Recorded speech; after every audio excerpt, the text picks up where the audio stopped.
Meord shows up at a dusty plot of land that looks pretty messy. He sees a bunch of guys to his right and left. Stretching out his arm and closing his eyes, he uses his magical wind powers to create a thunderstorm-like sound, clearing up the entire area. Roderick tells everyone to get back to work. They're all impressed by Meord's magic, which he uses to improve the place. Meord wants to head out, but they call him back and ask him to handle the next spot. He sighs, clearly finding it tough. As light starts to fill the area, Meord appears from it. He sighs and opens the door at home. The kids and Elsie greet him. Elsie serves him tea and notices he's wiped out. Meord explains he was working hard earlier. The others chuckle, pointing out that his relationship with Roderick seems off, as he comes off more like Roderick's servant. Meord doesn't argue that point, saying he feels like a white-collar worker at heart. Elise and the kids are confused about what that means and ask him, but he doesn't answer. Instead, he excuses himself to change clothes. As he heads to his room singing, he thinks back to when he had a real white-collar job. In a flashback, Meord comes home from work in modern clothes, beat from the day. He thinks about taking a break, but decides against it and heads to cook instead. In his modern kitchen, he prepares some fried pork ribs. After cooking, he sets the table to dig in, but as soon as he sits down to eat, he falls asleep. A little later, he wakes up to find his food is gone, and he's in a different room. He notices he's in a child's body and realizes it was just a dream. He notices there are people around, and the vibe feels like a party. He's confused, not knowing who anyone is or what's happening. He sees his father talking to some guests. His dad wakes him up and tells him to get up and meet their guests. When they get there, he introduces him as his youngest son, Wendelin. He prompts Wendelin to introduce himself, but Wendelin is at a loss since he doesn't know who he is at that moment. Thankfully, his older brother, Eric, steps in and takes the spotlight, thanking everyone for coming to celebrate their brother Kurt's wedding. The crowd goes wild, excited to see Eric again after so long. Eric then introduces Wendelin to everyone as Wendelin von Wendelin Baumeister, and that's when Wendelin starts to figure out who he is. But he's still unsure about everything around him. Eric spends some time with him, getting him a drink. He asks why Wendelin was so quiet earlier, but Wendelin wants to know what's going on. Eric thinks it's too complicated for a 5-year-old to get, but he tells him it's brother Kurt's wedding, pointing to him, and he's marrying Amelie, the second daughter of a nobleman, Sir Mainbach. He further explains that their father had trouble finding a partner for Kurt, and is quite relieved that a noble's daughter has married into their family. Wendelin wants to know if they might also become nobles since their brother is marrying a noble. Eric explains that the family is genuinely noble. Wendelin is amazed to find himself in such a luxurious place, and believes they must rank highly since they were able to hold such a grand ceremony. He feels happy knowing that, as the son of this family, he doesn't have to worry about starving while enjoying his meal. The next day, Wendelin sits in a room eating brown bread and light soup with his family. He complains that the bread is too dry and notices the room looks very different. He asks his father where his brother Elric is, but his mom speaks up instead, telling him that Elric went fishing. Wendelin then goes looking for brother Eric, but he is told that Eric also left for fishing earlier. Wendelin wonders why their home looks so different, and when he finally gets to talk to Eric, he asks several questions. Eric explains that all the paparazzi were just for a celebration, and now they're back to their normal lives. Wendelin meets his other brothers, Helmetu, Kurt, Paul, Herman, Walter, and Karland immediately realizes he is the 8th son, exclaiming about it. Wendelin holds a map and spots the capital, Stuttgart, which has a population of 1 million people, the highest in the entire kingdom. He also finds out that the biggest trade center in the south, Breichberg, is located in the dukedom of Bleichroder with a population of 200,000. He continues narrating as he goes further south to where he is, the Baumeister Knightdom, which has a population of 800. Wendelin describes himself as the 8th son of a poor noble family living in the sticks, adding that his life is pretty messed up. Wendelin notices his brothers planning to leave as they say their goodbyes to their mom, and he tries to stop them, but they remind him of their agreement to leave after brother Kurt's wedding. He tries to convince them that they could inherit the lands here, but they explain that poor nobles don't divide their lands, and that everything is going to brother Kurt since they are giving up their succession rights for a cash settlement. His brothers explain that this decision prevented them from remaining nobles, and they'll have to find their own way in the capital. They hope to learn to read and write and become soldiers, lower management, or adventurers, but it all comes down to their skills. Just before the brothers leave, one of them advises Wendelin to stop slacking off or he'll regret it later. They then fade into the distance. In the next scene, Wendelin is on a ladder against a huge shelf looking for useful books. He places one back on the shelf,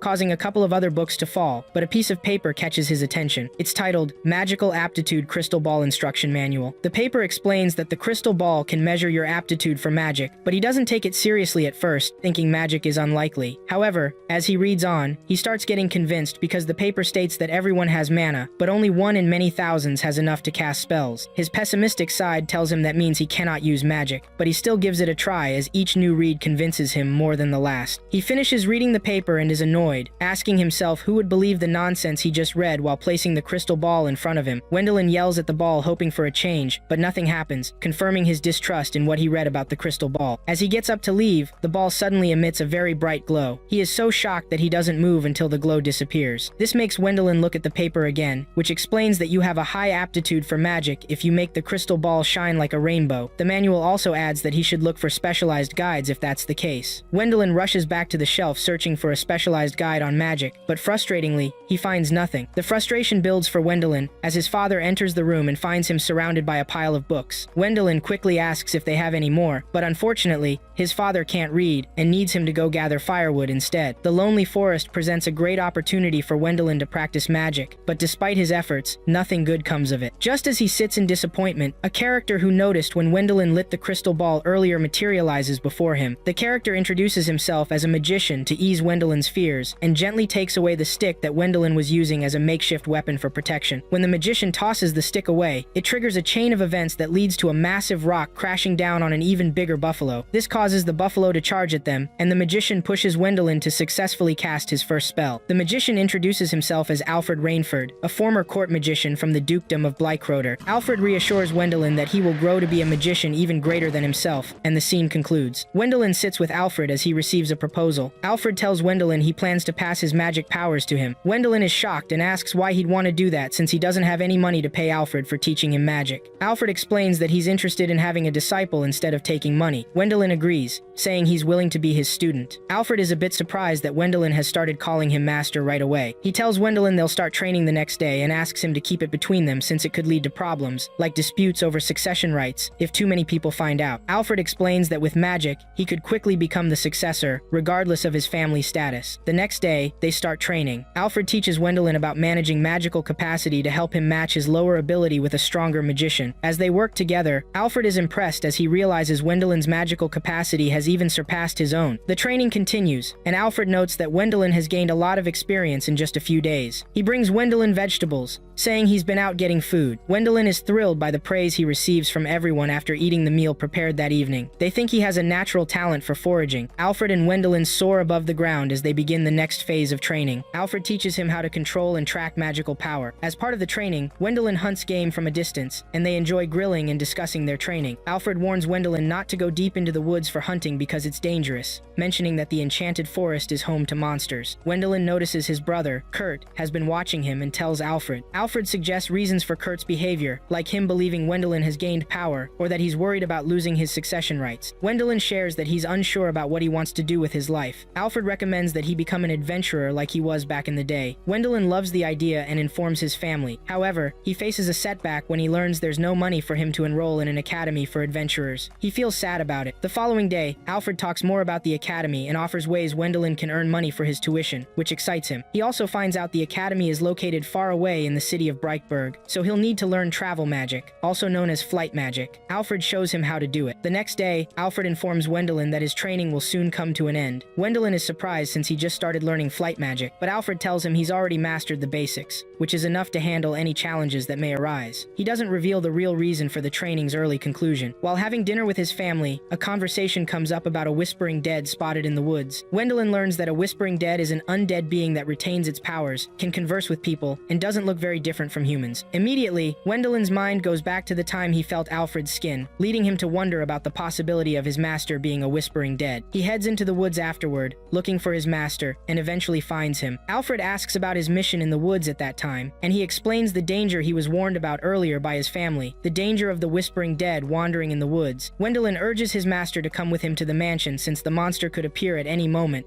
but Alfred refuses. Instead, he tries to convince Wendelin that there is no danger and that he is the whispering dead creature he heard about. Wendelin disagrees and continues tugging at him, insisting that he is alive, not dead. Alfred then starts to explain how it all happened. He recounts the deadly illness that struck the Duke's eldest son, which made the Duke desperate for a cure. Together with Alfred, he ventured into an enchanted forest, but they had to first clear it of monsters. They had about 2,000 men with them, but the monsters outnumbered them, and despite killing many, more kept coming. Alfred talks about how he fought until he ran ran out of mana, which ultimately turned him into a whispering dead. He tells Wendelin that he would pass on if his wish were granted because that's how it works. His wish, as he explains further, is to meet someone deserving to whom he could pass his magic power, which is why he was so joyful when he sensed Wendelin's presence. Alfred also shares why he hadn't told Wendelin about being a whispering dead because he's still so young, and knowing this might scare him away. He apologizes for lying. He asks Wendelin if he would grant his final wish so that he could be free, ensuring his spirit is released. He promises to teach Wendelin the magic spells he would need, spells that Alfred cannot cast on himself but believes Wendelin could help him use to purge and destroy him. Wendelin interrupts, saying he doesn't want to destroy his master. Alfred then explains more about his fading mana, which would soon make him unclean and turn him into a zombie that attacks people. The spell he promises to teach Wendelin is holy magic, which he says is the same as the life force of all creatures. He urges Wendelin to replicate that life force within himself using his powers. Wendelin begins to follow his master's instructions, holding his hands while trying with all his might to duplicate the life force within him. Alfred encourages him to push harder since he needs more of Wendelin's energy for it to work. Wendelin gets distracted, telling his master he doesn't want to erase him. Alfred urges him to remember everything he's learned over the past weeks, and to believe that he can become an even greater magician than Alfred, with powers far beyond his own. Alfred thanks him for trying and encourages him to send him to a peaceful place. Wendelin lets go of his master's hands, takes a few steps back, and thanks Alfred as well. He promises to fulfill his master's wish as he channels all his energy into casting the spell on him. It works. Alfred feels the warmth of the magic, and in that moment, he disappears. Wendelin is left in tears as his master vanishes completely, but Alfred tells him to stay strong, saying that his life has only just begun. Wendelin sobs harder as he realizes his master is gone forever. He wipes his tears and from where he stands, vows to follow the teachings of his master. Wendelin has grown a lot as he sets off, leaving his family behind. They all bid him goodbye as he begins his long journey, headed for Breitberg, where he plans to enroll in the Adventurers Academy. It's a bright but cloudy morning, with the sun shining warmly over the mini-arena at Adventurers Academy, where several fighters clash swords during their battle practice. Meanwhile, in one of the classrooms, the students introduce themselves one by one. Louise starts off by saying she's the third daughter of the Overweg family, known for teaching martial arts. She shares that she's been studying the magic fist style since she was a little girl. The next student introduces herself as Ina, the third daughter of the Hillenbrand family, who are the spearmanship instructors in the dukedom of Bleichroder. The last student introduces himself as Wendelin, the eighth son of the Baumeister knightdom. He adds that he prefers the name Well, which captures everyone's attention as the whole class focuses on him. A bit confused by their stares, Wendelin wonders if mentioning his nickname was a mistake, but the instructor interrupts to explain the scholarship class curriculum. He hands out forms to all the students a party registration form and explains that everyone will be training in groups starting next month. He advises them to choose their partners before then. Wendelin worries about picking groups since he's unsure if he'll be able to keep up. At the cafeteria, Wendelin grabs a bite to eat, still feeling down about being excluded earlier in class. Elsewhere in the same cafeteria, Lena chats with Louise, her childhood friend. They talk about the unique student, Wendelin. Louise notes that it's rare to see magic practitioners and expresses surprise to learn that his skills are on par with those of top-class adventurers. A top swordsman overhears them and joins the conversation, saying he heard the instructor claim there's nothing left to teach Wendelin, as he already knows more than the instructor himself. He mentions the benefits of having Wendelin in their training party for next month, noting how groups tend to stick together and become adventurers after graduating. They notice everyone else in the cafeteria keeps staring at Wendelin and suspect that others share their thoughts. Their conversation continues as the third student pulls out a form with Louise's name already on it. Louise asks why he has her name, and he explains that even though Wendelin is exceptional, he might be questioning if they're good enough to be in the same party as him. Louise agrees, believing that's why he's always alone. Lena isn't convinced though. The third student then proposes a plan. He wants to play up the fact that all three of them are special, himself as a top swordsman, Louise as a top martial artist, and Lena as a top spearwoman. He emphasizes that if they're all in the same party, Wendelin would want to join them too. Louise thinks it's a solid idea, but Lena remains skeptical and doesn't think it will work as they hope. The third student stays confident and introduces himself as Erwin von Arnhem, the fifth son of the Arnhem knightdom. Louise introduces herself and Ina to him as well. Wendelin wants to make friends at the academy, but just as he gathers a bit of courage to try something, he hears laughter from the table where Louise, Lena, and Erwin are sitting. They're joined by a group of three who call themselves the Axe Trio. One of them informs Louise and her friends that the Axe Trio knows they want Wendelin in their party, but confidently claims that Wendelin will choose to join them instead. The instructor holds another class with the students and acknowledges that some of them don't receive stipends from their parents, meaning they'll need to work part-time to make a living and pay their tuition. Wendelin falls into this category. The instructor advises these students to go hunting for game, as suggested by the academy. However, to do this safely, they should hunt in groups, because it's dangerous to go alone. Once again, Wendelin faces one of his biggest challenges, which is joining a group. He sighs in disappointment, thinking that no one would want to hunt with him. Louise, Ina, and Erwin discuss inviting Wendelin Wendolin to join their group but decide to wait, not wanting to disappoint him or miss their chance to have him with them. They want their hunt to be successful, hoping it will impress him. As the hunt begins, different groups return with their catches to sell. Erwin is amazed by Louise and Ina's skills as they bring back a large prey. He asks if they have been training since they were young. The girls compliment his swordsmanship, and he shares that he has been training since he was a kid. Wendolin walked in, and they all shifted their attention to him. They were surprised to see that he had nothing with him. Suddenly, he pulled out a large group of giant animals from his magic pouch. Everyone stared at him, astounded. One of the bullies from before announced that he no longer wanted to join Wendolin's party. He said his skill was in a different league compared to theirs, and it would be impossible to earn his recognition. He taunted them and told them to give up. He insinuated that none of them was the eldest one in their family, so they shouldn't try to dream of more. After the boys left, the whole class also left. The collector gave Wendolin a huge bag of coins as a reward. He thought it would be nice to invite the class out for a meal, but when he turned around, everyone was gone. Later that night, the trio discussed their families and how they are not allowed to achieve anything more just because of the first son succession rule. Lena and Louise were born with more mana than average Pioplanat, enough for magic, but still enough to make them more exceptional than even their parents. Because of this, they were shunned by their family. Lena got enraged and told them that she would dare to dream. They all agreed to hunt bigger games and impress Wendolin. The trio of Erwin, Louise, and Ina head deep into the forest to start hunting. They aren't allowed in this part of the forest, but their determination drives them forward, and they aren't afraid. Ina has second thoughts and suggests they turn back, but before they can decide, they hear noises nearby large wolves. They suddenly find themselves surrounded by these massive predators and quickly draw their weapons. Wendolin is standing on a small hill. He senses something is wrong and uses his powers to scan the forest. From a distance, he sees people surrounded by wolves and feels an urgent need to save them, hoping it will help him make friends. The fight between the wolves and the trio starts. They manage to kill several wolves, but more keep approaching. Then one wolf targets Louise, but Erwin jumps in to protect her and gets hurt in the process. Almost immediately, 5 or 6 wolves charge at them, ready to attack. But at that moment, Wendolin arrives. Using his powers, he creates barriers from the ground that trap and destroy the wolves, saving the others. They're all in shock, unsure of what just happened. But then they hear a voice from beyond the barrier asking if they are okay. Wendolin steps out, revealing himself to them. Back at the academy, the trio apologizes to Wendolin, explaining that they just wanted him to notice them and hadn't meant to cause any trouble. Wendolin is taken aback by this. He's even more surprised when Ina asks him to form a party with them. Wendolin tried to put in a word, but the teacher interrupted them. He tells them that the Duke of Bleichroder has invited their class to a garden party. In class, all the students were excited about meeting the Duke, especially Louise, but the blue-haired bully told them to stop dreaming. He said the only reason the Duke would invite them was to meet Wendolin, so there was no need for them to get excited since they'd just be extras. This made the class disappointed, and they glared at Wendolin, but Louise didn't care. She was going to try to get the Duke to like her. She said they needed to go shopping for party outfits. The bully was still trying to get their spirits down, but they glared at him and happily agreed that they still had a chance. The trio continued chattering about the outfits while Wendolin watched them happily, wishing he could be friends with them. The sun shines warmly on the venue of the Duke's garden party, where people are gathered and having a good time. Some students, including Louise and her friends, spot the Duke standing a few meters away. They note that he looks quite young, possibly too young to be in charge. A subject approaches the Duke and whispers something to him. Almost immediately, he looks over in the direction where Louise, Ina, Erwin, and Wendolin are standing, but he walks past to greet Wendolin instead. The Duke asks to speak with him privately, and Wendolin agrees. But just before they head toward the residence, Wendolin asks the Duke to allow his friends Erwin, Ina, and Luisato join them since they are in the same party at school. The Duke agrees, and they all head in. They are amazed by the beauty of the place. The Duke introduces Wendolin to his court's magician, Brantak, who approaches Wendolin and shakes his hand. The Duke tells Wendolin more about the magician. Brantak uses tracking magic, which allows him to track anyone he has met from far away. He recognizes Wendolin as being from the same region as his servant, Alfred, who was a top magician but disappeared years ago. Alfred's magic bag is now with Wendolin, and the magician deduces that Wendolin is the disciple Alfred chose. Wendolin shares about himself and his past, and mentions the magic bag he's been wanting to return for a while. While the trio waited for him outside, they felt foolish for how they judged him all this time, not knowing that he was like them, trying to avoid a succession crisis, and living in solitude from their family. Wendolin happily joined them and apologized for keeping them waiting. They apologized to him and said they had been planning how to use him to get ahead in life. Wendolin told them that he didn't mind, and besides, he dragged them with him because he didn't want to talk to the Duke alone. They thought that meant that he wasn't serious about allowing them into his party, but he assured them that he meant it. He said he wanted to join them because they seemed fun. They were shocked at his reason and burst out laughing because they'd been so wrong and overdoing things just to get him to notice them. Louise gave him a friendly blow, saying it was his fault they almost got eaten by wolves. The Duke and Brantag interrupted them and told Wendolin that there was a reward of 1,000 gold coins for returning the supplies. Wendolin calculated the money and was shocked. Brantag also informed him that they had made arrangements for him to inherit Alfred's Alfred's estate. Later that night, Wendelin was alone in the giant house. He thought it was too big for him to stay in and wondered if anyone would like to share. Wendelin and his friends Louise, Ina, and Erwinary on a magical airship, heading to the grand capital city to celebrate the wedding of Wendelin's big brother, Eric. Everyone is dressed to impress. Lena wonders why Brantak is also joining them for the wedding, and Wendelin explains that Brantak is headed to the capital to report on his domain's status. Since it's on his way, he offered to guide them once they arrive. They're all a bit worried about who will be at the wedding, hoping to see some nobles. Wendelin clarifies that Eric is marrying into the Brandt family, a knightly family, so they can expect to see nobles there. Wendelin finds a guidebook for the capital. Just then, the magician, who's sipping from a bottle,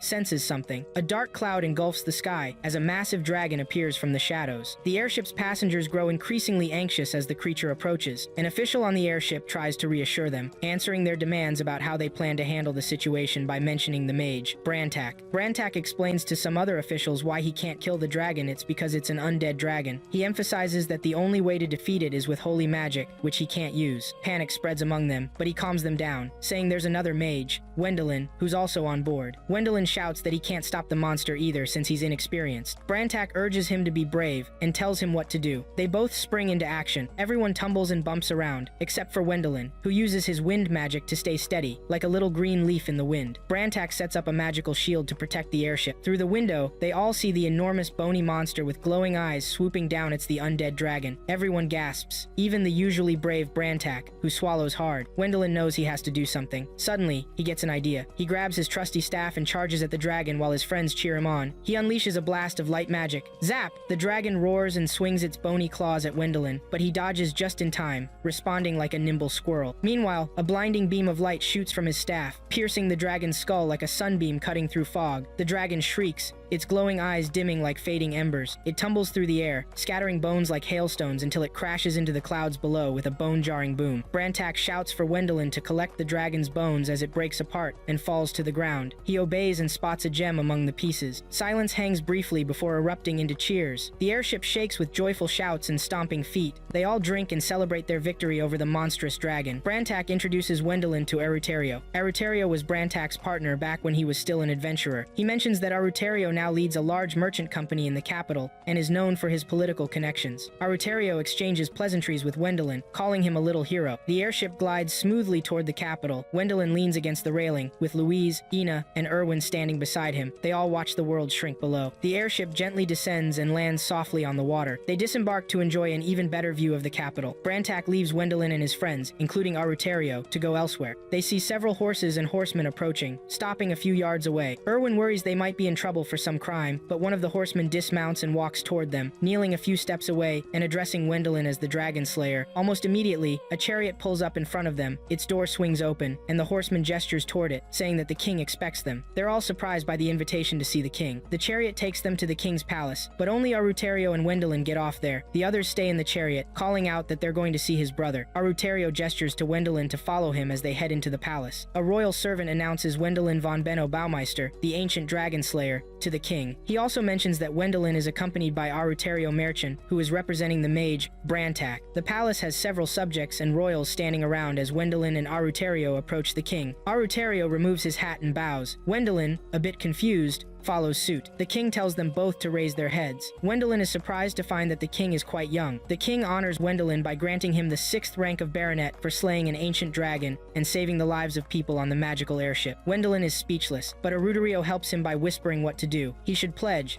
as he taught him. Wendelin does so with surprising composure and confidence, pledging to serve the kingdom and its people. He also receives the twin dragon medal. Brantag and the rest of the party were already at Eric's house. Brantag informed them Wendelin was going to get a noble rank. Eric couldn't believe that his brother was now higher than their father in rank. He pointed out that now that Wendelin was a baronet, he would be creating a separate line from the Baumeister. Brantag told them that Wendelin's name would be removed from his family's register and made the head of a second Baumeister family. The trio was worried that Wendelin would stop being an adventurer and abandon them. Brantag said that Wendelin is just a noble of the Robea, noble without land. This means he has no reason to stay back in the capital, so he can do whatever he wants to do. This made them very happy, and Brantag pointed out that Wendelin must be having a bit of a hard time in the palace learning what it means to be a noble. At the palace, Wendelin was having quite the experience. The officials were arguing over the best reward to give him for the dragon bones. Wendelin tried to put in a word, but nobody was listening to him. The men continued to argue until an old man, Cardinal Hohenheim, intervened and told them to settle for a certain amount. He faced Wendelin and apologized for intruding, but he was not also listening when the young boy tried to talk. Ryo told Wendelin that the cardinal was playing politics to win him over to his side, while the other lord was trying to get him into the military, and the third guy just wanted to pay him less money. Wendelin realized they were all just bickering for their own benefit. Afterward, Ryo and Wendelin leave the palace, and on their way out, they meet someone performing a stunt with his spear, hoping to get hired by Wendelin as a retainer. Wendelin is surprised at how different his life has become, and feels a bit disappointed. The next day, on the wedding day, Wendelin and his friends make their way through the wedding grounds. They notice some members of the groom's family who, as they approach, do not greet them warmly. Wendelin realizes they are unhappy and tries to find out why. They explain their situation. They need gifts for the wedding, and emphasize that giving a cheap gift or no gift at all would be embarrassing. As they think about what to do, Wendelin offers to pay for the gifts. Wendelin takes his friends down to the palace and asks them to help him prepare a meal he's been wanting to make for a long time. They all work together, and he uses magic to speed up some processes. Once finished, they serve the meal to some nearby nobles. The nobles enjoy it and praise the chef. Wendelin feels joyful, satisfied after working hard to make the meal possible. They all eat and are very pleased. After finishing the true baptism, Cardinal Hohenheim opens a door for Wendelin and warmly invites him to take a seat, holding the door as he walks in. Once inside, Hohenheim lets him know that tea will be ready soon. Wendelin turns back to the cardinal and expresses his gratitude for being invited to partake in the true baptism at such a young age. The cardinal explains what a great honor the baptism is, saying it's reserved for the chosen ones. Wendelin presents a gift wrapped in green as a token of appreciation. He tells the cardinal that, even if the gift isn't much, he hopes he will accept it. The cardinal laughs, refers to him as Baronet Baumeister, and prays that God will protect him, which makes both men laugh. Later, as they sit in the room, Wendelin watches in awe as a beautiful blonde nun in a black robe enters the room with some tea. The cardinal introduces her as his granddaughter and encourages Wendelin to introduce himself. She shares her full name, Elise Katharina von Hohenheim, and then Wendelin introduces himself too. He looks into her eyes and notices something odd, but keeps it to himself. The cardinal mentions he's noticed something unusual as well. Wendelin confirms he has too, and asks if Elise has magic powers. The cardinal replies that she does possess magic but can only use healing spells. Though the cardinal downplays it, Wendelin finds it amazing,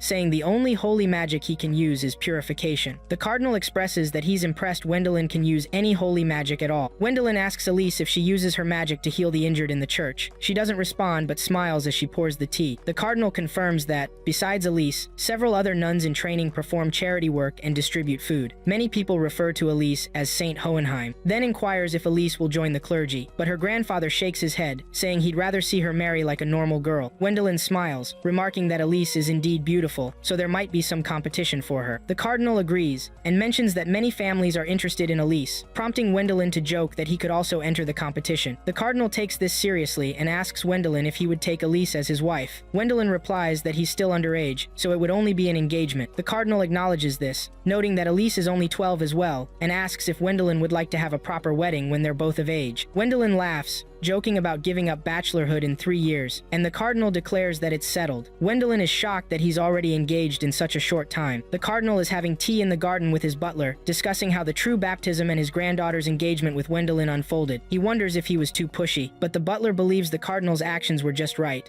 However, he questions what they will tell Duke Bleichroder of the Baumeister family. The cardinal reassures him that he anticipated this tricky situation, so he first secured His Majesty's backing, ensuring that even the Duke couldn't object now that he has the king's support. The butler remarks that the cardinal's intellect is astounding. The cardinal talks about the offering he received, and the amount of gold from the gift Wendelin gave is simply staggering. The butler mentions that, even though Wendelin is young, he understands the power of the church, and the cardinal agrees. The butler adds that the Hohenheim family holds the rank of Viscount, so the cardinal always wanted the man Elise marries to be at least a baron. Now he sees why the cardinal chose Wendelin, and tells him that his judgment is good while sipping his tea. At Wendelin's home, his friends are surprised to hear how things turned out for him. Wendelin is shocked that he didn't get to know Elise more before their engagement. His friends tell him that it's normal. In fact, most of them didn't meet their wives before getting married. Surprised, as makeup is applied to him to make him look like a clown. Then he goes out, and while many people stare at him, thankfully, no one can see through his disguise, allowing him to relax. Later, as he walks with Erwin, he spots a guy who always wants to be his retainer. Wendelin tries to hide, but the guy sees right through the disguise and celebrates joyfully when he spots Wendelin. The commotion draws a crowd, and they rush to see Wendelin, the Dragon Slayer. Wendelin and Erwin quickly use magic to teleport away before things get any crazier, where he talks with Erwin and another man about how to handle people wanting to be his retainers. Erwin jokingly asks to be Wendelin's retainer, and Wendelin agrees. The quick and easy way it happens surprises Erwin, and then their friend congratulates him. Later, Wendelin teleports to the cardinal's home home but doesn't want to be seen, so he quickly hides when the cardinal looks his way. He takes Elise aside for a private conversation about their upcoming marriage. Wendelin asks Elise how she feels, and she says her heart is filled with excitement because her grandfather chose Wendelin. She also shares that she's heard stories of his heroics and feels lucky to marry someone like him. This conversation lifts Wendelin's spirits. Back at Wendelin's home, Lena and Louise are surprised to learn that while they were out shopping, Erwin became one of Wendelin's retainers. They consider asking Wendelin if they can be his retainers too, but Erwin tells them he can help if they want, and they thank him. Erwin is overly excited, saying he has always wanted underlings, so he'll help them. Then Louise and Lena chat, deciding they don't want to be his underlings, and brainstorm ideas to win over Erwin. Suddenly, the door opens, and a couple asks the kids for help. Seeing how the couple interacts gives Louise an idea. She tells Lena they should become Wendelin's concubines, since they are daughters of military retainers and can't be wives. She calls it Operation Concubine Seduction. Wendelin returns, opens the doors, and Louise declares it's time to start the operation. Wendelin takes his seat as Louise starts dancing awkwardly in a failed attempt to seduce him. Wendelin looks at her apathetically before being called down for dinner, and he leaves. Later, in their room, Louise and Lena sit on the bed. Louise excitedly designs a new outfit for their operation, and Lena tells Louise she admires her aggressiveness in this situation. Louise explains she doesn't like being aggressive, but she hopes her family will recognize her if she can get Wendelin to fall for her. Lena understands and uses Louise's words to inspire herself. Meanwhile, Wendelin gets an invitation for a date with Elise. The date is enjoyable, and afterward, the butler suggests Wendelin buy an engagement ring for Elise. He goes to the store, notices a ring. Elise likes 7 if it's a bit pricey and buys it before they leave in a carriage. On their way back, Elise tells Wendelin he was clever to buy the ring after noticing its magical properties. But Wendelin says that's not the reason. He bought it because it would look good on her, and tells her she is incredible. He goes on to explain that he's felt pressured lately because he killed the dragon. He's called the Dragon Slayer everywhere he goes, but he says it's nothing compared to Elise, who has been called a saint throughout her life. Wendelin puts some magic on the ring, and a beautiful light shines from it. Soon after, Elise departs, and at home, the butler and the cardinal talk. Erwin, Louise, and Lena are eating together. Erwin asks how they became Wendelin's concubines. Louise explains that they are already party members and decided not to rush things. Lena notes that their summer break is almost over. Louise agrees and mentions they will resume Operation Concubine when they return to Breitberg. Erwin says Wendelin deserves Elise in the capital. The door opens, and Elise walks in asking to see Wendelin. Erwin tells her Wendelin has been summoned to the castle. Elise asks what kind of man Baronet Baumeister is. In the palace, the king tells Wendelin and Sir Brantak to slay a dragon, which they accept. They enter a meeting room where a man in a white uniform talks about plans to develop Palkenya Prairie. He explains that the issue with developing the area is that it's the territory of the ancient dragon, Gregorland. Wendelin asks if it's just the 2 of them. The king replies that there are 3 of them, and just then, the palace magician, Armstrong, walks in. Brantak and Armstrong exchange pleasantries. Armstrong meets Wendelin and asks if he is the one who defeated the bone dragon. Wendelin confirms, and Armstrong tells him he exceeds his expectations. The man in white reminds Armstrong he is in front of the king. Armstrong pays respect to the king and informs him that they will head to Palkenya Prairie immediately to put an end to the dragon. The king expresses his trust in them. Wendelin is impressed by Armstrong's abilities. Braddock explains to Wendelin that Armstrong is a respectable mage. The trio sets off for Palkenya Prairie. Armstrong leads and instructs them to first go to the military garrison on the border of the prairie to make a plan before slaying the dragon. Meanwhile, Erwin, Louise, Lena, and Herman discuss Wendelin's mission. Herman reminds them of the mission Wendelin and the others undertook a few days ago. He mentions that many monsters inhabit the prairie, and there's a risk they might attack the towns once the dragon is gone, leaving no one to control them. Herman says they plan to exterminate the monsters and that Baronet Baumeister and the garrison are stuck with the mission. Lena notes that Wendelin doesn't have an army, to which Herman responds that they have formed a temporary one. Lena asks if a landed noble should lead the mission. Herman agrees, but explains that they want the land, and the palace isn't willing to surrender the vast territories. He adds that they hope to get the land as a reward for their battle merits. Lena points out that's why they went with a noble of the robe like Wendelin, who owns no land. Herman explains that if it's a noble of the robe, they can settle reward matters with medals and money. They hear noise outside the gate and look out the window to see those joining Baronet Baumeister's army. Herman says Wendelin should be the commander, and since he's not around, Erwin will fill in as Wendelin's retainer. Erwin protests that he can't take command, but everyone in the house encourages him. Erwin leads the army made up of noble children and masterless retainers who hope to earn glory in battle and rise in society, brimming with optimistic ambition. They set up camp for the night, and Lena admits to feeling anxious anxious. Erwin reminds them this is their first battle. Louise encourages them, noting that Wendelin defeated the Bone Dragon in his first battle, so they too will succeed. Elise enters and tells them priests who can use healing magic have been ordered to join the campaign. She asks for Baronet Baumeister, and Lena informs her he just left the garrison. The next morning, the mages were in front of the dragon's den, and as usual, Armstrong was too loud. He woke the dragon up. The dragon growled at them so hard that Wendelin screamed, looking like a Chucky doll. Armstrong immediately activated his magic armor and started attacking the dragon. Wendelin found his power so impressive, Brantag told him that the armor was stronger than a magic barrier. He told Wendelin to get ready. He says that Armstrong's armor consumes magic quickly, which is why he is focusing on weakening the dragon, so that Wendelin can finish it up. Armstrong gave the signal, and Wendelin used his magic to kill it swiftly. Meanwhile, Erwin, Louise, and Lena invite Elise for breakfast. They gather and eat miso balls. Louise teaches Elise how to eat them. Elise tastes it and declares it delicious. Erwin and Louise bicker over something when one of the army members comes to report that Wendelin and his team have defeated the dragon. Erwin and his group are thrilled. Wendelin, Armstrong, and Brantag are together discussing the battle they've just fought. They inform Wendelin that the battle has just begun as they are about to fight monsters. In the camp for the sick and injured, Elise helps heal those hurt from battling the monsters. She keeps healing until her magic runs out. At the end of the day, Elise leaves to rest when a soldier approaches, telling her how Wendelin is fighting hard and inspiring the army to do more. Elise recalls a conversation with Wendelin when he had doubts about being a hero. She feels happy hearing the man's report and heads back to her work. Elise thinks to herself that she will do her best because of Wendelin's bravery. One of the soldiers she wants to heal thanks her. She tries to heal him, but her power runs out. She asks for medical tools and receives one. A messenger arrives to tell those in the camp that the troops on the front line are returning victorious. The people in the camp breathe a sigh of relief at the news. Another soldier informs them that Baronet Baumeister is back with an injury. Elise goes to see the Baronet when Wendelin calls her name. As she turns to look at him, she faints. When Elise wakes up, she finds Wendelin staring at her. She tries to stand, but Wendelin insists she lie down. She refuses and gets up. Wendelin shares that he's heard many stories about her from the front line, including soldiers saying she healed them. He tells her they were able to fight to the very end because of her efforts. He thanks her and goes to fetch some water. She stops him, saying she understands he's not a hero, but doesn't finish the sentence, leading to a brief silence between them. Armstrong rushes to her, calling her his niece and apologizing for making her worry. Wendelin is surprised to learn that Elise is Armstrong's niece. Brantag asks if Wendelin didn't know this, and Wendelin exclaims loudly. The episode concludes with Wendelin moving into their new house after his promotion to Baron.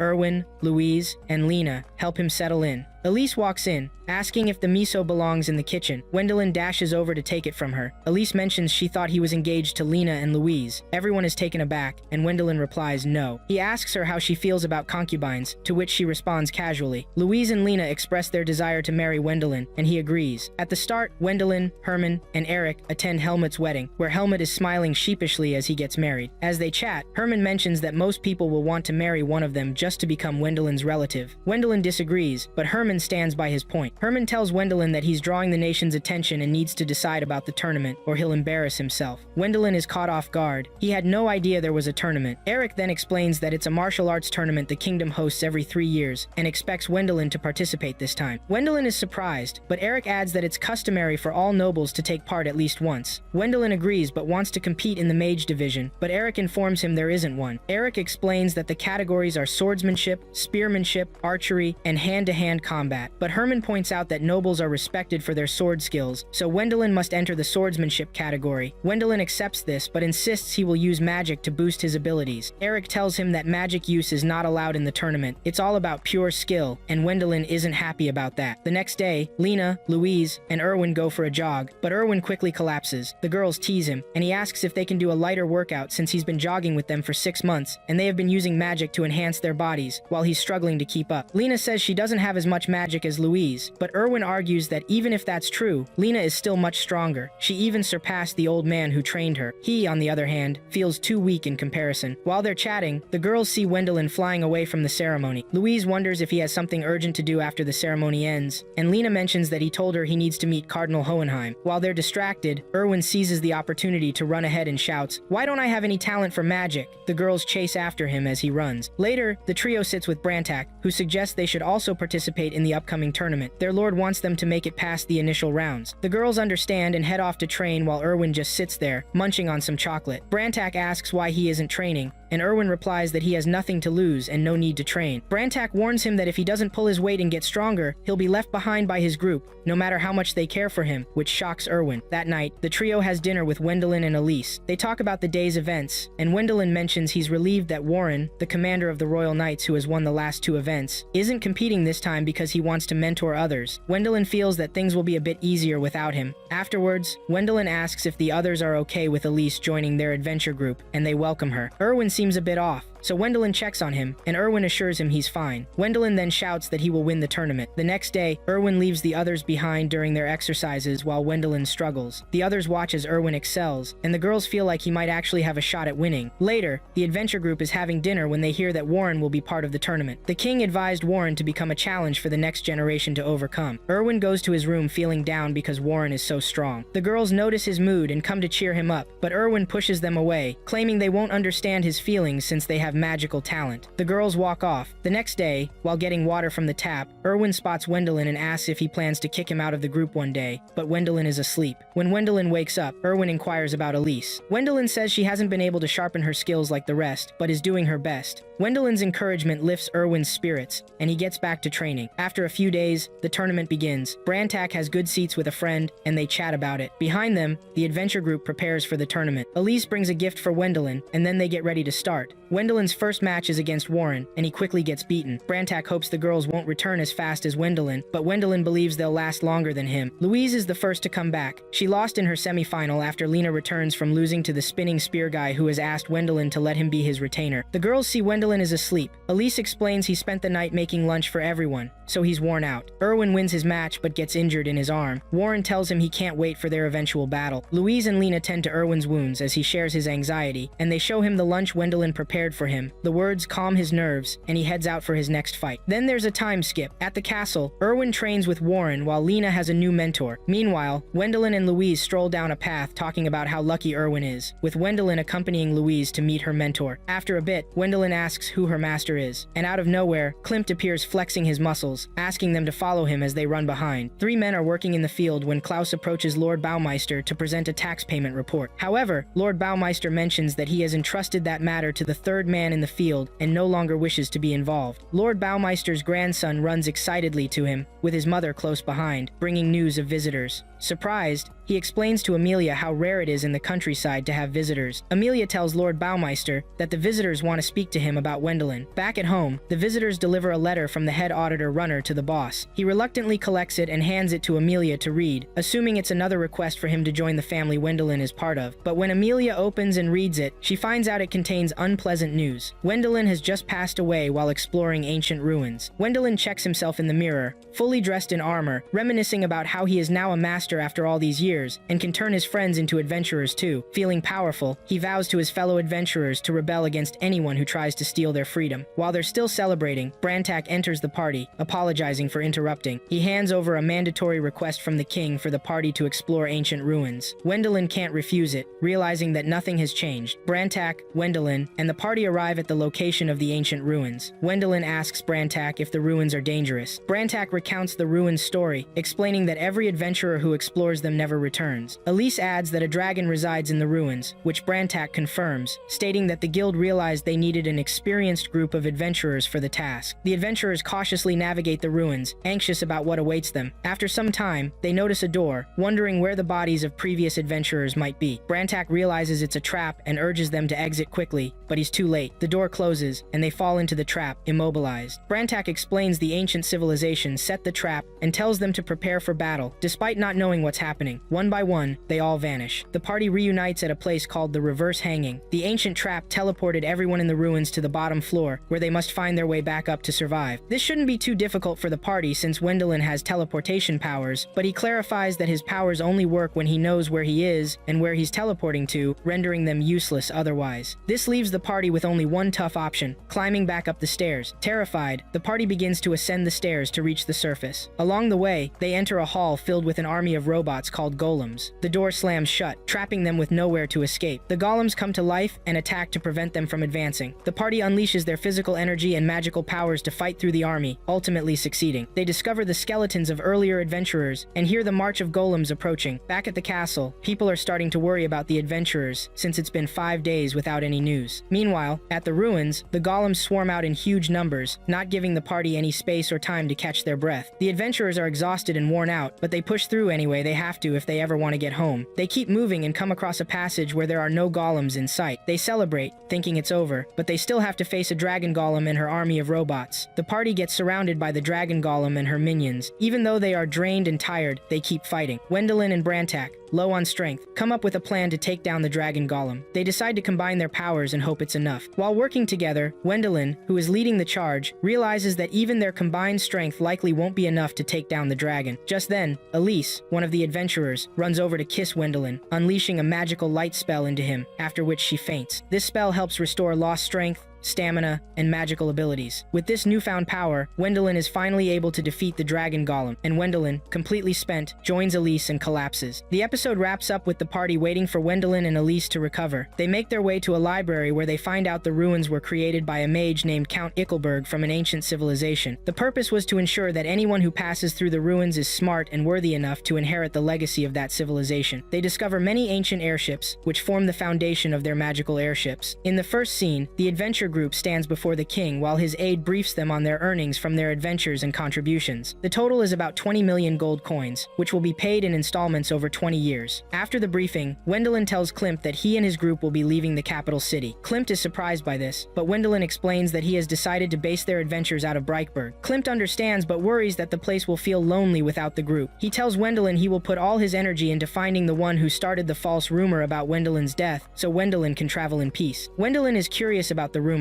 and is shocked when Klimt reveals that the rumors are about him. People thought he died, and some even fainted, believing he had been brought back to life. Wendelin wonders who would start such rumors. Klimt explains that successful people often stir jealousy and envy in others without realizing it and find themselves despised by strangers. The rest of the group mentions feeling envy because they are associated with Wendelin, and now that they are receiving large sums of gold, things will likely get worse. Lena has an idea. The Adventurers Guild has a system for formally disputing how rewards are divided, and she thinks they can use it. She suggests they complain that their share of the spoils is too high. Klimt thinks it's a good idea but asks where the freed up money will go. The trio looks to Wendelin, who says he doesn't want such a large amount either. They then turn to Elise, who states that all her assets belong to Wendelin. Wendelin notices everything happening and feels as if everyone is just piling on more pressure. Meanwhile, Sir Ruckner's men sigh in frustration over Wendelin surviving his plan, but Ruckner is pleased as everything has unfolded as he wanted. From a distance, someone in a hoodie walks toward the castle, and moments later, Wendelin briefly feels a presence at the window but brushes it off. He is seated with the rest of the group as they eat. The group realizes they need someone to protect the castle when they depart since Wendelin is very unpopular. They figure the person should be strong and a fan of Wendelin. Eventually, they decide it should be Roderich, the spear-wielding guy who always asks if he can be Wendelin's retainer. The thought shocks Wendelin, but he agrees. They go to find Roderich, who starts to cry at the responsibility he has been given. Wendelin senses the strange presence again, and while they eat, the others notice someone watching Wendelin. Roderich warns him to get away quickly because the capital is currently unsafe for him. Wendelin understands, but insists he has something small to accomplish before leaving. Later, the mysterious person takes off her hoodie in the market, revealing she's a girl. The following day, Wendelin and his group head to the research lab, guided by a girl who explains that the lab was built using ancient magical civilization as its theme. They meet the head researcher, Lucas Gotts Beckenbauer, who greets them warmly. Wendelin asks if he has a magic circle capable of summoning whatever the user imagines. Lucas shows it to Wendelin but clarifies that it's still a prototype, meaning it may require vast amounts of magic power depending on the conditions, though in theory, it can summon anything. Wendelin steps on it and begins to visualize an image in his mind. The others watch as he conjures up pants similar to what their guide is wearing. She punches Wendelin playfully, and he apologizes, realizing his mind strayed from his original intention. Elise feels a bit jealous. Wendelin tries to explain himself, but only Erwin pays attention.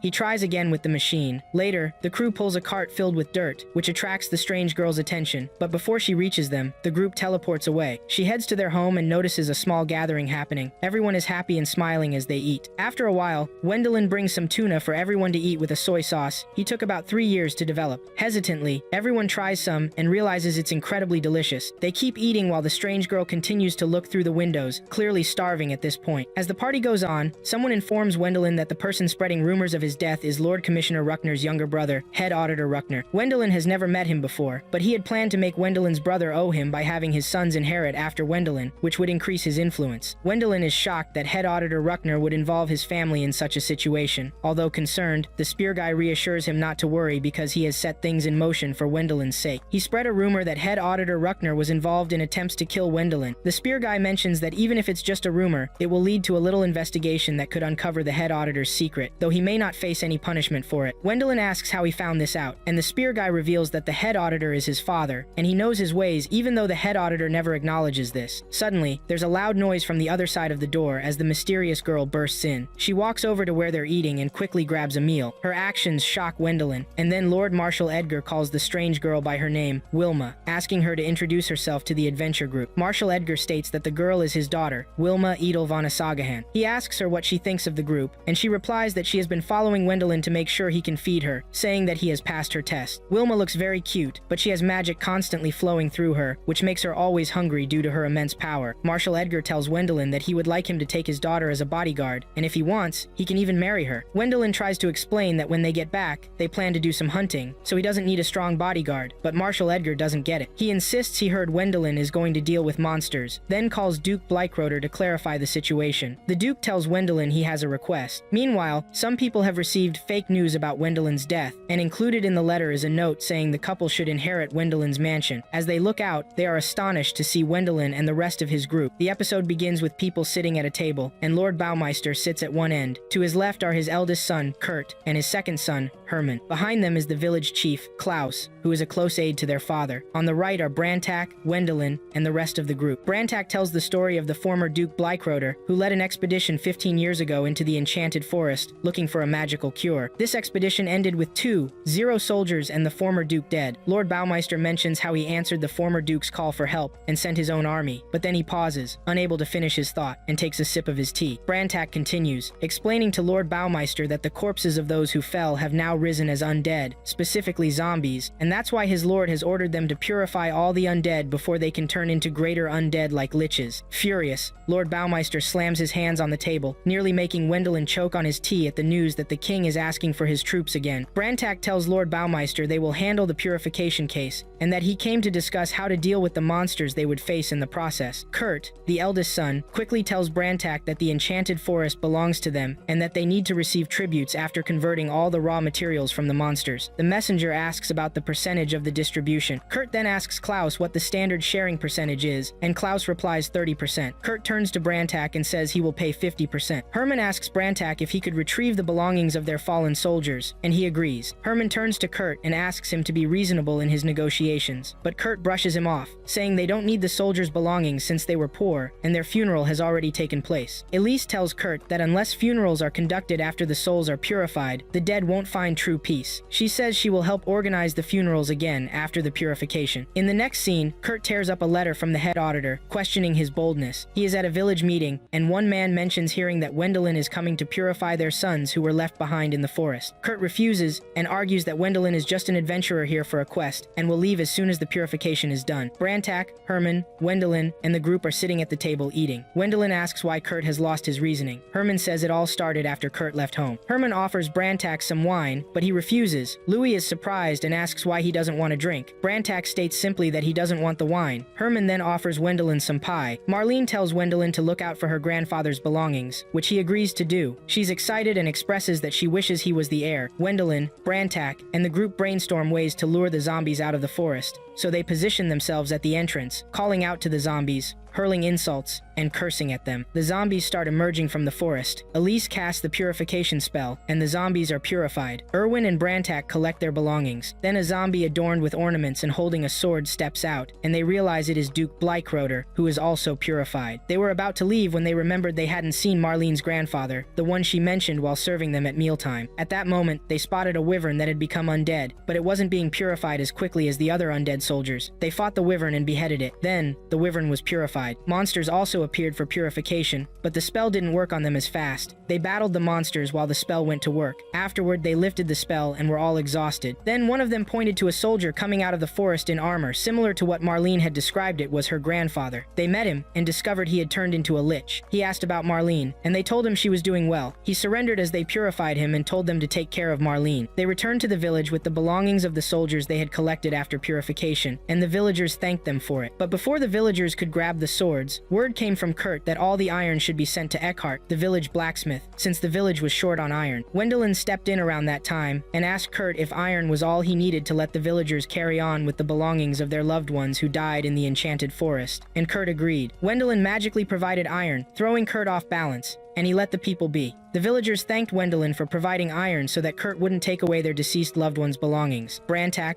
Wendelin, and the party met Klaus, who asked why they hadn't left. Wendelin explained they were ordered to stay until the other belongings from the enchanted forest were identified by their owners. Klaus invited them to a funeral happening the next day. At the funeral, Elise offered prayers, and Wendelin met the wife of his older brother, Kurt, and their kids. He made mizwame for the kids, and they loved it. After the funeral, Klaus asked Wendelin to become the heir of the territory, but he declined, saying he had already been made the head of a different independent line, so the royal palace wouldn't allow him to inherit the territory. However, people at the royal palace already wanted him to lead their territory. Brantak walked in and agreed with everything Klaus had said to Wendelin. The king and his men sit around a table, looking serious. The king studies a map, and in the background, Brantak speaks, mentioning that the crown has wanted to develop a ridiculously large area of untapped land. Brantak fills Wendelin in on some happenings at the royal palace, and continues his earlier statement by asking why Wendelin thinks the palace has struggled to develop the land. Wendelin replies, it's because the land's lords have been regular people for generations. Brantak agrees, but adds that another reason is that the current heir is a scumbag. There's a quick flash, and then Kurt sheathes a dagger, his face full of anger. The scene cuts back to Wendelin and Brantak, with Brantak telling Wendelin that when things looked bleak, that's when Wendelin entered the picture. People want to replace the current lord, but Wendelin argues that they can't give his father the order to do it. Brantak concurs, explaining that the other lords would be too scared. He then outlines the palace's plan to provoke Wendelin's troublesome brother, so after Wendelin takes him down, they'll have Wendelin's father take the blame and retire, setting Wendelin up as next in line. Wendelin realizes this is why he was sent to conquer his brother. He asks Brantak why he didn't share all this earlier, and Brantak explains he knew Wendelin didn't want to become a lord and that the plan would proceed whether Wendelin was aware of it or not. Wendelin asks Brantak what he would have done if Wendelin had been killed in the risky mission, but Brantak assures him it wouldn't have happened because he kept an eye on Wendelin the entire time, not even taking a drink during it all. The people want Wendelin to step up as lord to set everything right, even if he doesn't want to. Brantak explains that Wendelin has valuable assets essential for developing the land. Wendelin then realizes that all the assets he's been given, which felt overwhelming, were part of setting this plan in motion. The next day, the adventuring group has dinner, and Wendelin sighs, saying he'll have no choice but to do what the palace wants. Lena reminds him that at least he'll still be able to adventure even after becoming a lord. Meanwhile, everyone at the table uses 2 chopsticks each to handle a bloody substance. Louise points out that Wendelin's behavior seems odd. He usually obeys orders from the palace without hesitation. Suddenly, the door swings open, startling Wendelin and causing him to break his chopsticks, spilling his gooey substance. A man at the door tells Wendelin he has visitors. His nephews have come to learn some magic. They're excited as Wendelin tries to teach them how to make water bubbles with magic. The other adventurers watch, and Louise says she now understands Wendelin's hesitation. Erwin is still confused, but Lena explains that his hesitation about becoming lord of the land stems from the fact that these young boys would lose their nobility and their lives would get much worse. Meanwhile, a strange man watches from behind a tree, looking at Amelie with malicious intent. Later that night, Jurgen and a few other men walk to the house with demands they believe are crucial for their future. Suddenly, Herman, Wendelin, and Brantak teleport in front of them, startling the men and causing Jurgen to fall to the ground. Herman asks the men to explain themselves, and Jurgen says they're going to Sir Artur to make some demands, wanting Wendelin, not Kurt, to be their lord. Herman acknowledges their request, but warns there could be consequences from Kurt if things don't go well. Jurgen insists that the men are ready for punishment because they're fighting for their futures right now. Herman responds that Kurt only favors those close to him while squeezing taxes from everyone else. Wendelin asks the men to please calm down because he needs time to think about this decision. Herman says they are rushing because the men found out they'll be identifying the belongings of the dead men the next day, and afterward, Wendelin is leaving the land. However, Wendelin claims he has no such plans. Herman then asks one of of his men where he got that information, and it turns out there was some misinformation spread about Wendelin leaving the next day. The men continue their discussion while Brantak spots the village chief in the bushes and goes to confront him secretly. There, they talk, and Wendelin warns the village chief that the royal palace doesn't approve of people acting on their own. The village chief thanks him for the warning, and as he leaves, he tells Brantak to be careful when he's around Lady Amelie. At Kurt's home, Lady Amelie is moving about and overhears Kurt getting confronted by the men he favors because the other villagers might soon start supporting Wendelin. Kurt says he will punish any villagers who go against him. Back at home, Elise gives Wendelin some hot tea. Wendelin is with his friends and asks what will happen to Kurt if he becomes lord. Brantak responds that Kurt will be killed. The next day, Wendelin decides to meet his brother to talk to him, so he teleports to his home. Wendelin approaches his brother and asks him for some undeveloped land when he becomes lord, once their dad retires. Wendelin tells Kurt that if he agrees, he plans to help him increase his noble rank and even provide funds to develop the land so its citizens can lead fruitful lives. However, Kurt refuses. He grabs a map showing where Wendelin wants to take land, tears it into pieces, and screams angrily, claiming Wendelin is just trying to swindle him to slowly steal his authority. Wendelin insists that's not the case at all and warns that if things aren't careful, there could be a rebellion in the land. Kurt slams a cup of coffee against the wall and tells Wendelin that his actions make him angry, calling him a thief before shouting for Wendelin to leave his home. Wendelin walks away and has a discussion with Lady Amelie outside. He explains that his conversation with Kurt was his last chance for peace, and now he doesn't know what to do. She replies that she doesn't care what others think. She only wants to protect her children's lives, which is why she wants them closer to Wendelin, even if it seems devious. Then she leaves him to play with her children. Wendelin watches the mother and her kids having fun and ponders for a few seconds before he leaves. Amelie watches him go and then hugs her kids tightly. At home, Wendelin and the group are making breakfast. Louise is paired with Wilma, who holds the bowl for Louise to stir. Wilma is excited and keeps repeating the word egg over and over. Erwin is paired with Lena and is whisking his eggs while complaining that his arms are aching. Wendelin is paired with his future wife, Elise, and unlike the others, he uses magic to do his whisking. Lena calls him a cheater for it. Wendelin ignores Lena and suggests everyone should add oil. But then Wendelin's tone changes. He tells his friends he's made his decision, and it doesn't matter who gets hurt because he's ready to become the lord of the land. However, he won't allow anyone to die. He plans to follow his own path, not the palace's. Wendelin asks his friends to support him in this choice. They initially say nothing because they're focused on their cooking, but then Elise smiles and reassures Wendelin that his friends are always on his side, and the rest of the group nods in agreement. The next day, Wendelin and his friends are selling some items they brought from the capital at the market, including delicious food, armor, weapons, garments, and more. They're selling things cheaply, which frustrates the men Kurt helps because they're losing customers. That night, the men report this to Kurt, and he's furious, and one of the men suggests killing Wendelin. Kurt reminds them that Wendelin is a magician, so they won't win a fight against him. The men feel hopeless, but on the way back, Wendelin stops 3 of them and offers money, promising to help them move to the capital, thus thinning Kurt's ranks. Kurt hears about this from his right-hand man.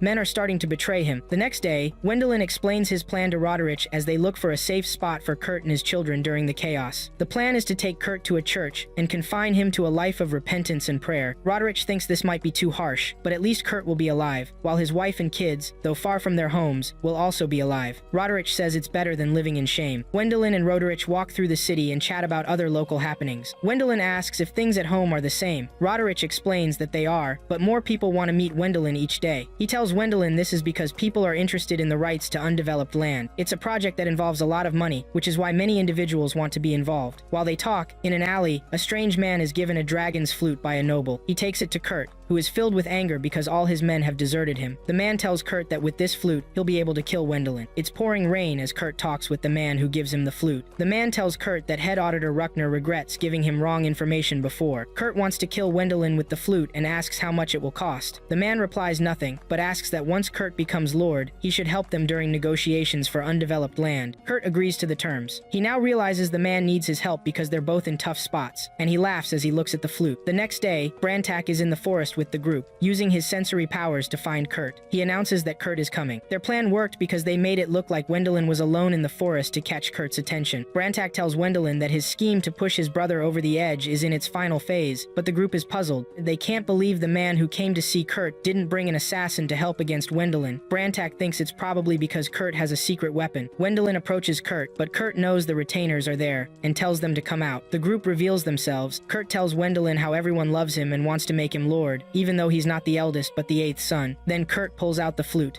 threatening Wendelin that if he moves, he'll blow it. Wendelin stops, and Brantak screams when he recognizes the fluteets, the infamous dragon flute. Brantak explains the origin and use of the dragon's flute. He says it's a magical artifact found in ancient ruins, used to summon every dragon within reach in the Great Reeg Mountains, and Wendelin's power isn't enough to fight them all at once. Kurt laughs. Erwin warns that Kurt will be in danger if he summons the dragon. Kurt tells Erwin he has a plan to keep himself safe. Elise warns Kurt that the dragons will come and make people suffer. The group tries to convince him that blowing the flute could even kill his family. Kurt claims the people betrayed him, and he can start a new family, shocking Wendelin. He asks Kurt what he's saying. Kurt goes on a raving smile, saying he'll steal their assets, develop their land, and become a hero greater than Wendelin, attracting women, and eventually marry again to have another son. Wendelin tries to reach for the flute, but Kurt steps back, laughing at the anxiety on Wendelin's face. Kurt tells his brother the thing he hated most about him is his condescending attitude, and seeing him anxious makes Kurt happy. Kurt's laughter irritates Brantak. Then, he tries to guilt his brother, saying every death that happens is Wendelin's fault. He attempts to blow the flute, but Brantak shoots at Kurt. The bullet hits the flute and doesn't affect it. Kurt laughs, claiming at least the flute is on his side, and then yells, "Die, Wendin," as he blows into the flute. As Kurt blows the flute, ghost-like beings rise from the ground. Wendelin sees this and tries to stop Kurt, but the party holds him back, explaining that it's malice and he shouldn't go to save Kurt. Brantak says he suspected something was off because the dragon's flute is a legendary item and hard to get. He informs them that it's the flute of malice. Once blown, it attracts malice from the environment and turns the player into an undead being to kill their enemies. While this happens, Kurt thinks about why things aren't going to plan, feeling ignored despite being the first son, believing they see him as a fool. He's filled with rage and transforms into an undead creature, huge with Kurt at the center. He punches, and Wendelin hesitates to fight him in shock. Elise uses her purifying magic to counter him, but the undead is powerful. Wendelin joins Elise to enhance her power, asking her to expand the purifying barrier, which purifies the undead. All that remains is the flute and Kurt's spirit face. The spirit of Kurt disrupts a party where the attendees, including head auditor Ruckner, are discussing the division of land interests, confidently believing Kurt will not succeed. Ruckner, pleased with his plan to outsmart his brother, smirks as he mingles with guests aware of his scheme. Suddenly, Kurt's spirit attacks Ruckner, and the next day, the townspeople gather, with Wendelin present. Roderich informs Wendelin that everyone at the party died and blames Kurt for it. This tragedy complicates the future for Amelie and her children, who will now struggle to live in the city as they had planned. Later, Wendelin discusses Amelie and her children with Armstrong and Brantak on a small island with a tree. They worry about the family's fate since they have been hidden in the home of the second son. Wendelin expresses his sadness, saying people will view Amelie's family as villains. He reflects on his reputation as a dragon slayer, lamenting he couldn't save anyone. Brantak tries to comfort him, pointing out that no one knew it was the flute of malice. Armstrong mentions their investigation into how Kurt obtained the flute, which proved unsuccessful. Wendelin feels targeted without understanding why, insisting those behind it are well concealed. Armstrong speculates whether it could be a scheme by the palace, to which Wendelin responds with frustration about the nobles. Brantak suggests Wendelin look in the mirror since he is also a noble. Wendelin contemplates Brantak's words throughout the day until he returns home at night, where he and Elise are alone. He confides in her, admitting he often feels disconnected when he's around others. Elise agrees, and Wendelin shares his struggle to adapt to nobility. He resolves to become a better noble, and Elise places her hand on his, offering him food and reassuring him that he will improve. The next day at the palace, Wendelin is recognized for his service to the kingdom. The king rewards him with all the undeveloped land, and says he can request anything else he wants. Wendelin asks for the authority to grant 2 of the 12 open titles left vacant by the deceased nobles from the party. This request throws the palace into chaos. The king insists that such authority is reserved for him alone. One faction argues Wendelin, as a baron, shouldn't even manage the entire land. Another suggests it should go to those capable of developing it, while another backs Wendelin's claim. The palace fills with noise, and Armstrong, the palace magician, silences everyone, advising Wendelin to retract his request since his impetuousness has caused unrest. Armstrong critiques Wendelin's lack of noble decorum, suggesting instead that he could develop the land using magic, which the king rejects. The king insists Armstrong's magic is needed for the palace, and declares that Wendelin's focus should be on developing the undeveloped land. As he states this, Armstrong smiles and gives Wendelin a wink. The king ultimately promotes Wendelin to the 5th rank and title of Count, allowing him to develop the lands and grant 2 titles. Wendelin pledges his service to the kingdom. Later, the king praises Wendelin for his cleverness, having successfully gotten everyone to act on his behalf. He then advises Armstrong to improve his conduct. Meanwhile, Wendelin meets with Elise, Amelie, and her 2 children. Assuring Assuring Amelie he will grant the titles he holds when her children come of age. He tells her they can decline if they choose. After this, Amelie reassures him that her husband's death isn't his fault and believes the boys will understand as they grow. She thanks Wendelin for everything. On the undeveloped land, construction begins, with Erwin commending Wendelin's powers for helping the workers flatten the land quickly. Roderick oversees the construction and asks Wendelin to help flatten additional lands to fulfill promises made to other lords. As Elise and others approach Wendelin with various concerns, he feels overwhelmed, to which Elise laughs at his discomfort. Later that night, the group enjoys a lovely dinner together, and Wendelin tastes the food with a happy smile.